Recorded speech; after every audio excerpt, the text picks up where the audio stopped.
I want to say while you'll hear Governor Kelly and I talking about occupational licensing, I hope what you're really hearing is how to grow prosperity in your individual state, because that's what this reform really does do.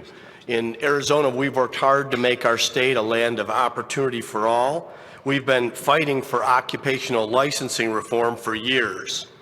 In 2015, we eliminated occupational licensing requirements for citrus, fruit and vegetable packers, yoga instructors at the request of yoga instructors, and driving school instructors.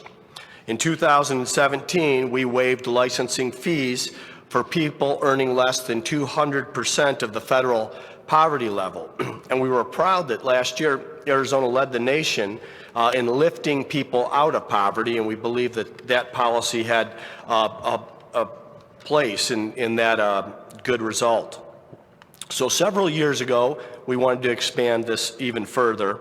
Arizona began recognizing licenses that were out of state for military spouses. It worked well, so the thought was, why not extend this same freedom to everyone? Today, we're proud to say that Arizona is leading the way as the first state in the nation to grant universal recognition of occupational licenses from other states. So the idea is straightforward. We believe that you don't lose your skills just because you pack up a U-Haul and move from one state to our state. We're happy that you did. We want to welcome you. We want you to be able to get to work and earn a living. So this is about working men and women of America who are looking for their shot at the American dream, and we want to make sure that there's no obstacle in their way to pursue it. Behavioral health professionals, dental professionals, contractors, and more, over 600 Arizonans have received licenses under this new law in just a few months. Just one example is after we passed the law, and I believe before it even went into effect, I was back here in Ducey visiting.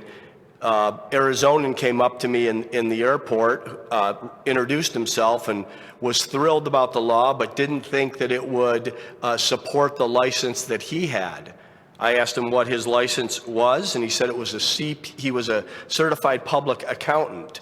And while we did pass it more for the trades and those types of things that you see in other states, the law does cover certified public accountants. So now he's in Arizona, wanted to move there full time. He's going to get his license and get to work. So we're proud of this progress. We think there's real opportunity on this front, and we're not going to slow down or rest on that laurel. This year, we've got a bill in the legislature that will require regulatory boards and commissions to have ordinary people. And I mean ordinary people and not industry insiders or cronies that are there to block or stifle competition, to make sure that it's those citizens that reflect a majority of the membership of these boards. The goal is to give unbiased public members more influence on these boards' decisions. There's also a bill that will stop these boards from collecting additional fees once they hit a certain threshold of cash reserves.